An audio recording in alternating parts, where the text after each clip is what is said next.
Rail बंधुओं नमस्कार। मैं सुरेश त्रिपाठी। आज मैं फिर से एक बार नैतिकता का प्रश्न खड़ा करता हूँ।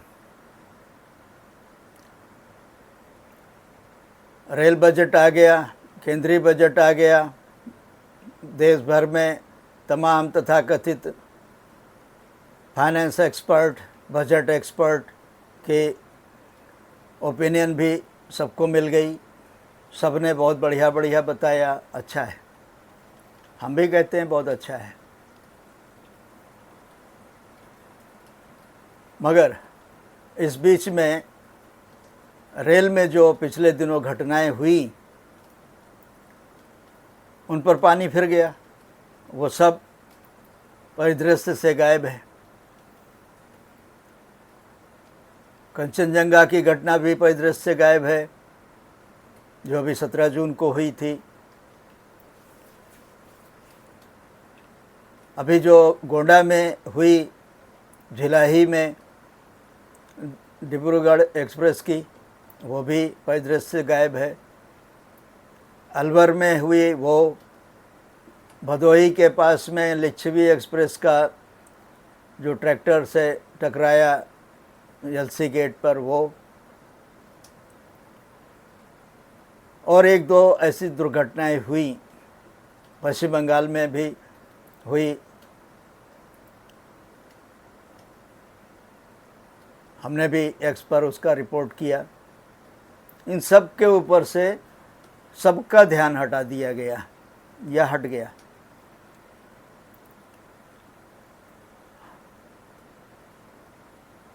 नैतिकता का प्रश्न यह है कि बालासोर की दुर्घटना हुई, जिसमें लगभग 300 लोग मारे गए, 1,500 के आसपास अंग भंग हुए। उसमें भी नैतिकता का प्रश्न नहीं आया, मंत्री ने इस्तीफा नहीं दिया। कंचनजंगा की दुर्घटना हुई, हाँ पहले वो बता देते हैं कि बालासोर में भी लोको पायलट की गलती नहीं थी, मगर मंत्री ने लोको पायलट को दोषी ठहरा दिया था, जो मर गया था, जो अपना बचाव नहीं कर सकता था। उसी तरह कंचनजंगा की घटना के बाद बिना कोई प्राइमा फेसी रिपोर्ट आए हुए सीआरपी ने भी वही परिपाटी निभाई। जैसे रेल मंत्री प्रधानमंत्री की नकल करते हैं, वैसे ही सीआरपी ने रेल मंत्री की नकल की और मरे हुए ड्राइवर के ऊपर दोष मढ़ दिया कि उसने गलती की। सीआरएस की अंतरिम रिपोर्ट में ये गलत पाया गया, लोको पायलट की कोई गलती नहीं पाई गई। उसी तरह जैसे बालासोर में नहीं पाई गई। हमने और साथ में पूरी मीडिया ने, रेल यात्रियों ने, जनता ने हर सोशल मीडिया प्लेटफॉर्म पर ये आवाज़ उठाई कि मंत्री भी इस्तीफा दें और सीआरपी भी इस्तीफा दें। जैसे सुरेश प्रभु ने किया था, AK मित्तल ने किया था, या उनसे लिया गया था इस्तीफा उस टाइम। अगर इस टाइम ऐसा करती सरकार या प्राइम मिनिस्टर, तो शायद अपनी छवि ज़्यादा उजली करते। विपक्ष का काम है आलोचना करना, वो करेंगे। हमारा काम भी है आलोचना करना, हम भी आपकी आलोचना करेंगे। हमारा कर्म ही यही है।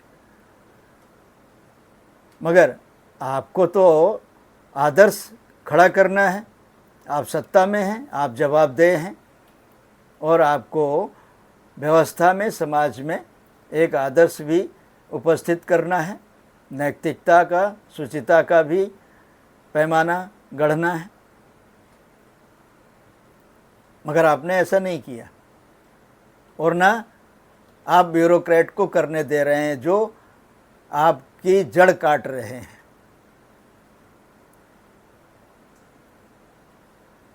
उन ब्यूरोक्रेट्स को आप बढ़ावा दे रहे हैं जो निकम्मे हैं, नालायक हैं, अक्षम हैं, अयोग्य हैं। 1 महीने पर 11 महीने का एक्सटेंशन या री एंगेजमेंट क्यों दिया गया? आज लगभग 1 साल बाद भी किसी के समझ में नहीं आया है, और आपके पास भी इसका कोई स्पष्टीकरण हो तो आप दे दें। क्या देख करके आपने मैडम जया वर्मा सिन्हा को 11 महीने का एक्सटेंशन दिया 1 महीने की सर्विस पर? जिनके कार्यकाल में सबसे ज़्यादा सरकार की बदनामी हुई, सबसे ज़्यादा रेल की छवि खराब हुई। ना ये सिस्टम में कोई कंट्रीब्यूशन कर पाई, ना कैडर का कोई भला कर पाई, ना पब्लिक का कोई भला कर पाई, ना सेफ्टी सुनिश्चित कर पाई, ना समय से पंक्चुअलिटी मेंटेन कर पाई, गाड़ियों चला पाई, जबकि ट्रैफिक सर्विस की हैं।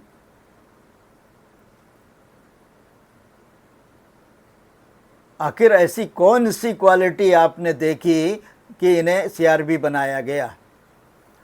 ऐसे ही अब आप मेंबर इंफ्रास्ट्रक्चर को सीआरबी बनाने की लाइन में दौड़ा रहे हैं। हमने पहले इसके ऊपर आपको आगाह भी किया है, एक्स पर भी लिखा था। जो आदमी डीआरएम नहीं बना है, जिसने फील्ड वर्किंग का नॉलेज नहीं लिया है, वो अपने पुरखों के पुण्यों से यहाँ तक पहुँच गया। ना एडीआरएम है रहा, ना डीआरएम रहा, जीएम बन गया, मेंबर बन गया, उसको तो सब कुछ मिल गया, और जो लायक थे वो पीछे छोड़ दिए गए, हतोत्साहित हो रहे। या उन्हें क्यों नहीं, किस क्वालिटी, किस अयोग्यता के कारण उनको दरकिनार किया गया, इसका ही स्पष्टीकरण रेल मंत्रालय दे दे, रेल मंत्री दे दें। खैर, इसी तरह आपने ऐसे जीएम बनाए हुए हैं, ना जो डीआरएम रहे, ना डीआरएम रहे, फिर किस बिना पर वो रेल चलाएंगे? और मेन लाइन के हैं नहीं, स्टोर सर्विस के हैं, जिनका फील्ड की वर्किंग से कोई संबंध नहीं होता। अभी भी जो 3 आपने बताया जा रहा है कि जो अभी आपने एम्पैनल किए हैं लोगों को, उनमें कई सारे ऐसे हैं जो डीआरएम नहीं हैं, नहीं बने हैं। डीआरएम आपने क्राइटेरिया हटा दिया है आईआरएमएस में। ऐसी कौन सी दुनिया की और ब्रह्मांड की आप नीति और अनोखी पॉलिसी और कंसेप्ट ले आए हैं कि बिना फील्ड नॉलेज के, बिना एक्सपर्टाइज के आप कोई भी काम कर सकते हैं? डीआरएम का क्राइटेरिया जीएम बनने के लिए, मेंबर बनने के लिए, सीआरबी बनने के लिए हमेशा सुनिश्चित था, अनिवार्य था, प्रमुख था, क्योंकि वहीं से डिफरेंट डिपार्टमेंटल वर्किंग की नॉलेज अधिकारी को मिलती है। जब वो डिवीज़न चलाने लायक होता है, तभी वो जोन चलाने की योग्यता पाता है, और जब जोन चला लेता है तभी वो रेलवे बोर्ड में मेंबर बनने की योग्यता पाता है। और यही पदोन्नति का क्राइटेरिया है। कहीं भी, किसी भी जगह आपकी योग्यता पर ही आपको प्रोन्नति मिलती है, या अयोग्यता पर, अकर्मण्यता पर।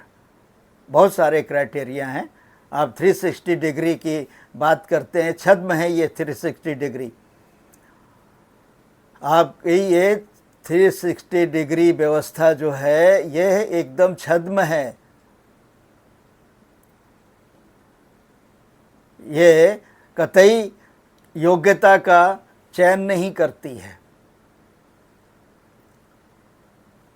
तो कुल मिलाकर के कहना यह है, अयोग्य लोगों द्वारा चुने गए अयोग्य लोग व्यवस्था को चला रहे हैं और तभी व्यवस्था का बंटाधार हो रहा है। आप बहुत बढ़िया बढ़िया प्रेस कॉन्फ्रेंस कर लीजिए, पूरे देश के पत्रकारों को आप खरीद लीजिए, पूरी मीडिया को आप खरीद लीजिए, मगर प्रकृति को भी आप खरीद लेंगे। अब आईबी मिनिस्टर भी बन गए हैं अब की बार, तो आप पूरे प्रेस को कंट्रोल करेंगे, स्वाभाविक है, मान्य है, सभी सरकारों के सभी मंत्री करते रहे हैं, आप भी करेंगे, करिए। मगर हमारा मुंह बंद कर देने से क्या आप अपने पाप के दंड से बच जाएंगे? क्या ये संभव है? प्रकृति आपको माफ कर देगी?